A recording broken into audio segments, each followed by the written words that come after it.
হচ্ছে আপনাদের কিছু বিদেশি সবজি সম্পর্কে জানাবো। এখন হচ্ছে কিছু বিদেশি সবজি এখন আমাদের বাংলাদেশেও হয়।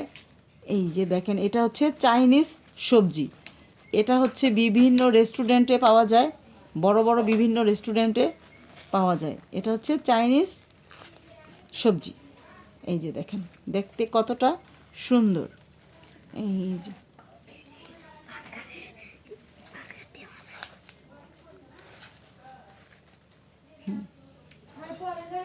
আর এটা হচ্ছে দেখেন বার্গারে দিয়ে খায়, রেস্টুরেন্টে ব্যবহার হয়। এই যে এটার নাম হচ্ছে লেটুস পাতা।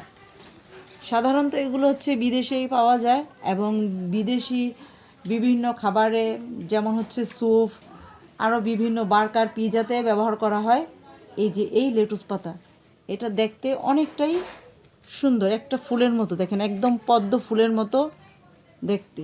এই যে কতটা সুন্দর, এই যে দেখেন মাশাল্লাহ। আর এটা হচ্ছে বাঞ্চিং অনিয়ন। এটা হচ্ছে বাঞ্চিং। এটা হচ্ছে আপনার স্যুপে ব্যবহার করা হয় এবং বিরিয়ানি পোলাওতে এই বাঞ্চিং অনিয়ন ব্যবহার করা হয়। এই যে হচ্ছে ফুল, এটা হচ্ছে সাদা ফুল হবে। এই যে দেখেন, এটার গোড়াটা একদম পেঁয়াজের মতো দেখতে, পেঁয়াজের গোড়াটা যেদিক যেমন হয় ঠিক ওই রকম। এটি হচ্ছে বিদেশি সবজি। এটা হচ্ছে লেমন পাতা। এই লেমন পাতা দিয়ে হচ্ছে চা বানায়, চার ভিতরে দেয়, অনেক সুন্দর ঘ্রাণ আসে এবং সেই পানিটা লেমন একদম লেবুর মতো কালার হয়ে আসে। এই যে, এবং স্যুপেও ব্যবহার। তারপরে এটা হচ্ছে